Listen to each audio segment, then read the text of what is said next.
మన దేశంలో స్వాతంత్రం వచ్చే నాటికే అవినీతి ఉంది. ఆ తర్వాత మెల్లిమెల్లిగా ఆ అవినీతి జడలు విప్పుకుంది. మొట్టమొదట ఏ వ్యవస్థలో అవినీతి ఎక్కువగా ఉండేదో తెలుసా? పోలీస్ స్టేషన్స్ లో. ఒకప్పుడు పోలీసులు అంటే జనం గజగజ వణికిపోయేవారు. చిన్న సైజు కింగుల్లా పోలీసులు ప్రవర్తించేవారు.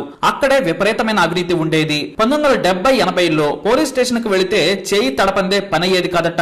పోలీస్ స్టేషన్ లోకి వెళ్లాలంటేనే జనం వణికిపోయేవారు. నోటి మాటతో భయపెట్టేవారు. పౌరులంటే గౌరవం లేదు. లంచం ఇవ్వందే పని జరిగేది కాదు. ప్రతిరోజు జర్నలిస్టులు పోలీస్ స్టేషన్లను రీఫార్మ్ చేయాలని ఆర్టికల్స్ రాసేవారు. స్టేషన్స్ లో పౌర హక్కులకు భంగం కలుగుతోంది, అధికారుల ఓవర్ యాక్షన్ రోజు రోజుకి శృతి మించుతోందని దేశంలో ఎక్కడ చూసినా ఇదే పరిస్థితి అని వార్తలు వచ్చేవి. దీనికి చెక్ పెట్టేందుకు దేశం మొత్తం ఒకేసారి రీసౌండ్ వచ్చేలా మార్పు తీసుకుని రావాలనుకున్నారో వ్యక్తి. ప్రపంచంలో ఏ వ్యక్తి అలాంటి పని చేయలేదు, ఇప్పుడు చేయరు కూడా. పీపుల్స్ లీడర్ అంటే ఎలా ఉంటారో ఆయన చూపించారు. 1979 డిసెంబర్ 9న ఉత్తరప్రదేశ్ లోని ఇటావా జిల్లాలోని ఉస్రాహార్ పోలీస్ స్టేషన్ కు కాస్త దూరంలో 10 కార్లు ఆగాయి. ఒక ముసలి వ్యక్తి బూట్లు విప్పేసి పక్కన పొలంలోకి దిగి బురద తన బట్టలకు రాసుకున్నాడు. జేబు చొక్కాను చించేసుకున్నాడు. జుట్టు మొత్తం చెరిపేసుకున్నాడు. చేతులకు మట్టి పూసుకున్నాడు.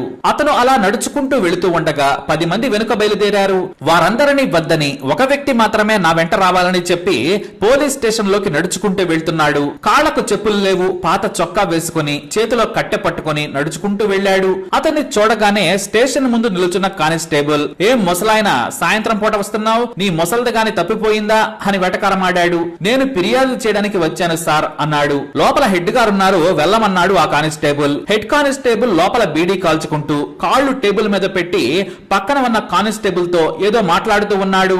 ఏం కావాలిరా ముసలోడా, ఇటురా అన్నాడు ఆ హెడ్ కానిస్టేబుల్. అయ్యా, సంతలో నా జేబు ఎవరో కొట్టేశారు, ఇదిగో కత్తిరించిన నా జేబు కూడా చూడండి అని చూపించాడు. మొత్తం 400 రూపాయలు పోయాయి. నేను పశువులు కొనడానికి మేరట్ నుంచి వచ్చాను, కానీ దొంగలు నా జేబును కొట్టేశారని ఆ చిరిగిపోయిన జేబును మళ్లీ చూపించాడు ఆ వృద్ధుడు. దానికి నీ మొహానికి 400 రూపాయలు నీ దగ్గర ఉన్నాయా, నా నెల జీతమే 200 అన్నాడు ఆ హెడ్ కానిస్టేబుల్. అక్కడున్న వాళ్ళంతా గొల్లుమని నవ్వారు. ప్రమాణం చేసి చెబుతున్నానండి, నా డబ్బులు నాకు దొరికేలా చూడండి, అవి దొరికితేనే నాకు భవిష్యత్తు. 3 ఏళ్లు కష్టపడి సంపాదించుకున్న డబ్బండి అది, దయచేసి వెతికి పెట్టండి అని 2 చేతులు జోడించాడు. ఆ తర్వాత నాకు కాళ్లు లాగుతున్నాయి, కాసేపు కూర్చుంటానయ్యా అని కుర్చీలో కూర్చోడానికి ప్రయత్నించాడు ఆ ముసలి వ్యక్తి.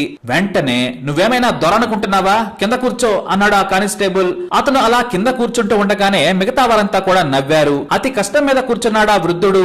ఉస్రాహార్ దొంగలు మొత్తం మాకు తెలుసు, నీ డబ్బులు నీకు కావాలంటే మేము ఫిర్యాదు తీసుకోవాలి, కానీ అసలు నువ్వే దొంగవు కాదని రుజువేంటి? నీ మొహానికి నువ్వు చెప్పేదానికి అసలు లింకు కుదరడం లేదు.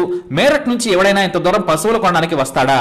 వస్తే పశువులను అంత దూరం ఎలా తీసుకెళ్తారు? డ్రామాలాడుతున్నావారా అంటూ గదమాయించాడు హెడ్ కానిస్టేబుల్. ఆ మాటలకు భయపడ్డ వ్యక్తి, దేవుడి ప్రమాణం చేస్తున్నానయ్యా, నిజం, నా ఫిర్యాదును తీసుకోండి, నా డబ్బులు వెతికి పెట్టమని చేతులు కట్టుకొని అలా కూర్చొనే బ్రతిమలాడాడు ఆ వృద్ధుడు. నీ డబ్బులు దొంగిలించింది ఎవరో తెలియాలంటే మేము సంత మొత్తం వెతకాలి, ప్రతి ఒక్కరిని స్టేషన్ కు తీసుకురావాలి, దానికి చాలా టైం పట్టుద్ది, నువ్విప్పుడు వెళ్లిపో అన్నాడు ఆ హెడ్ కానిస్టేబుల్. కింద కూర్చున్న ఆ వృద్ధుడు లేచి వెళ్లిపోవడానికి తెగ కష్టపడుతూ ఉన్నాడు. ఈ లోపు మరో కానిస్టేబుల్ వచ్చి చేయి పట్టి లేపి, నీ దగ్గరేమైనా డబ్బులు ఉన్నాయా అని మెల్లిగా అడిగాడు. 35 రూపాయలున్నాయ్యా అని చెప్పాడు ఆ వృద్ధుడు. అవి ఆ హెడ్ చేతిలో పెట్టు, నీ పనైపోతుంది, రేపు సాయంత్రానికి నీ డబ్బు మొత్తం నీ చేతిలో పెడతారని చెప్పాడు ఆ వ్యక్తి. దొంగలను మీరు పట్టుకుంటారా అని అమాయకంగా అడిగాడు ఆ వృద్ధుడు. మా హెడ్ కు తెలియని దొంగ ఈ పోలీస్ స్టేషన్ పరిధిలోనే లేడు అని చెప్పాడు. మీకు దండం పెడతానయ్యా, ఆ దొంగని పట్టుకుని నా డబ్బు నాకు తెచ్చేవమన్నాడు ఆ వృద్ధుడు. సరే, కేసు నమోదుకు పత్రం రాసేవన్నాడు ఆ కానిస్టేబుల్. నాకు రాయడం రాదన్నాడు ఆ వృద్ధుడు. సరే, రూపాయి ఇస్తే నేనే రాస్తానని చెప్పాడు ఆ కానిస్టేబుల్. కళ్ళల్లోకి చూసి సరేనన్నట్టుగా చెప్పాడు ఈ వృద్ధుడు. రూపాయి ఆ కానిస్టేబుల్ చేతిలో పెట్టగానే తెల్ల పేపర్ మీద అప్లికేషన్ రాశాడు. అయితే మరోసారి కూడా చేయి చాచాడు ఆ కానిస్టేబుల్. ఈసారి ఆ 34 రూపాయలు బయటకు తీయగానే ఆ హెడ్ కానిస్టేబుల్ లాక్కున్నాడు. ఏంట్రా ముసలోడా, ఓ రూపాయి తగ్గింది అని వికట్టహాసం చేశాడు ఆ హెడ్ కానిస్టేబుల్. అది పూర్తయ్యాక వేలిముద్ర వేయమని ఇంకు స్టాంపు తీసిచ్చాడు కానిస్టేబుల్. అవసరం లేదు, నేను సంతకం పెడతానన్నాడు ఆ వృద్ధుడు. ఓ, నీ ముఖానికి సంతకం కూడా వచ్చా, సరేలే కానివ్వు అన్నారు. ఇంతలో ఎస్ఐ వచ్చాడు. ఏం జరుగుతుందని అడిగాడు. అందరూ లేచి నిలుచుని సెల్యూట్ చేశారు. ఈ ముసలోడి డబ్బులు పోయాయట సార్, 35 రూపాయలు లంచం కూడా ఇచ్చాడని ఆ హెడ్ చెప్పాడు. తొందరగా అప్లికేషన్ తీసుకుని రాసి పంపించేయి ఆదేశించి కుర్చీలో కూర్చున్నాడు ఆ ఎస్ఐ. స్టేషన్ లో మూలకు నిలబడ్డ మరో వ్యక్తి ఇదంతా గమనిస్తూ ఉన్నాడు. అతనిని గమనించిన హెడ్ కానిస్టేబుల్, ఎవడ్రా నువ్వు అక్కడ నిలబడ్డావన్నాడు. నా కొడుకే సార్ అన్నాడు వృద్ధుడు. దొంగలా నిలబడితే అనుమానం వచ్చిందిలే అన్నాడు హెడ్. ఆ తర్వాత నీ 400 వాడే కొట్టేశాడేమో ఓసారి అడుగు అనగానే అక్కడున్న వారంతా మళ్లీ నవ్వారు. ఇక ఎస్ఐ ఆ వృద్ధుడి కొడుకుని పిలిచి మసాజ్ చెయ్యరా అని ఆదేశించాడు. అతను చెప్పినట్టుగానే ఎస్ఐ భుజాలు నొక్కుతూ మసాజ్ చేస్తూ ఉన్నాడు. అప్లికేషన్ పూర్తయ్యాక సంతకం పెట్టి పేపర్ తీసుకున్నాడు ఆ హెడ్ కానిస్టేబుల్. ఆ తర్వాత ముసలాయన ఇలా అన్నాడు, సార్ ఒక స్టాంప్ ఉంది, అది కూడా వేస్తానన్నాడు ఆ వృద్ధుడు. నీ మొహానికి మళ్లీ స్టాంపా? అవసరం లేదులే అన్నాడు. లేదు సార్ ఒకసారి ఇవ్వండి అని ఆ చేతిలోని అప్లికేషన్ ని బలవంతంగా తీసుకున్నాడు ఆ వృద్ధుడు. ఆ వెంటనే జేబులో నుంచి ఓ స్టాంప్ తీసి ఇంక్ ప్యాడ్ లో అదిమి తాను సంతకం పెట్టిన చోట స్టాంప్ తో బలంగా కొట్టాడు. ఆ హెడ్ కానిస్టేబుల్ పెద్దగా నవ్వుతూ ఆ స్టాంప్ ఏంటో చూశాడు. ఒక్కసారిగా అతని మొహంలో నవ్వు మాయమైంది. తీక్షణంగా అప్లికేషన్ ఫామ్ మీద ఉన్న స్టాంప్ ను చూసి అతనికి చెమటలు పట్టాయి. హెడ్ కి తాను చూస్తున్నది నిజమేనా అనుకున్నాడు. చేతులు గజగజ వణికిపోయాయి. హెడ్ కానిస్టేబుల్ కు నోట మాట రావడం లేదు. ఈ లోపు ఎస్ఐ హెడ్ కానిస్టేబుల్ వైపు చూశాడు. ఏంటి వణుకుతున్నావన్నాడు. తన చేతిలోని పేపర్ తీసి ఎస్ఐకి ఇచ్చాడు. ఆ పేపర్ చదివి ఏముంది ఇందులో అన్నాడు. కానీ సంతకం పెట్టిన చోట చూసి ఒక్కసారిగా నవ్వాడు ఎస్ఐ. ఏంట్రా ముసలోడా ఈ స్టాంపు వేశావు? నువ్వు చరణ్ సింగా ఏంటి ప్రైమ్ మినిస్టర్ ఆఫ్ ఇండియానా? దొంగ స్టాంపులు చేయించావని బొక్కలా వేస్తానన్నాడు ఎస్ఐ. అప్పటి వరకు ఎస్ఐకి మసాజ్ చేస్తున్న వ్యక్తి ముందుకొచ్చాడు. ఎస్ఐ తలపై ఉన్న టోపీని చిన్నగా తీసి టేబుల్ మీద పెట్టాడు. ఆ తర్వాత లాగి గోప మీద ఒక్కటిచ్చాడు. అప్పుడు గాని ఎస్ఐకి సీన్ అర్థం కాలేదు. ఎంతసేపు కింద కూర్చోబెట్టి 35 రూపాయల లంచం తీసుకున్న వ్యక్తి ప్రధానమంత్రి అని క్షణం కూడా ఆలస్యం చేయలేదు. ఒక్కసారిగా కాళ్ళ మీద పడిపోయారు. హెడ్ కానిస్టేబుల్ అయితే తప్పైందని ఏడుస్తూ కాళ్లు పట్టుకొని గుంజుకుంటూ ఉన్నాడు. ఆ పక్కనే ఉన్న పిఎం సెక్యూరిటీ ఆఫీసర్ సిబ్బంది మొత్తాన్ని ప్రధాని కాళ్లను వదిలేయాలని ఆదేశించారు. ఎస్ఐని కొట్టిన వ్యక్తి పిఎం సెక్యూరిటీ చీఫ్. మిగతా సిబ్బంది మొత్తం వణుకుతూ నిలబడ్డారు.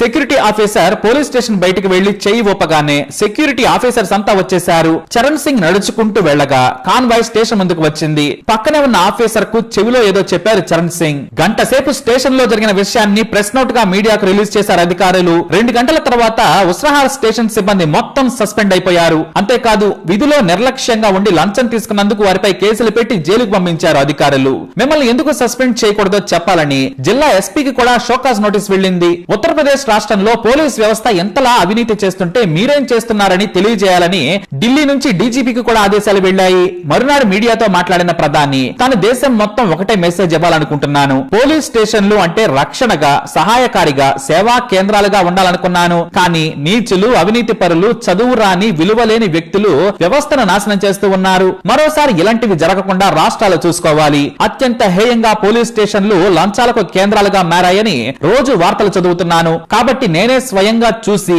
దేశానికి ఒక మెసేజ్ పంపించాలని గంట సేపు నా సమయాన్ని కేటాయించానని చెప్పారు పీఎం. ఈ వార్తతో దేశంలోని రాష్ట్రాలన్నీ పోలీస్ రీఫార్మ్స్ మొదలు పెట్టాయి. అలా ఒక ప్రధాని పోలీస్ కు 35 రూపాయల లంచం ఇచ్చారనే వార్త నేటికి సంచలనమే. అప్పటి నుంచే దేశంలోని పోలీస్ స్టేషన్ లో కొద్దిగా మార్పులు మొదలయ్యాయి. బూతు మాట్లాడిందే నోరు తెరవని సిబ్బంది నుంచి మెల్లిగా తక్కువ మాట్లాడే వరకు వచ్చింది వ్యవస్థ. చరణ్ సింగ్ గారు మేరట్ కు దగ్గరలోని నూర్పూర్ గ్రామంలో పుట్టారు. పేద కుటుంబంలో పుట్టిన స్వాతంత్ర పోరాటంలో చురుగ్గా పాల్గొని ప్రజానాయకుడయ్యారు. ఆయన సత్యాగ్రహంలో పాల్గొని జైలుకు వెళ్లారు. ప్రజలకు సేవ చేసేందుకు ఆయన విరాళాలు అడుక్కుని మరీ జనాల్లో తిరిగేవారు. అలా నాయకుడిగా ఎదిగి ఎమ్మెల్యేగా గెలిచి యూపీ సీఎం అయ్యారు. ఆ తర్వాత ప్రధానిగా కూడా పనిచేసి నిప్పులా నిజాయితీగా బ్రతికారు ఆయన.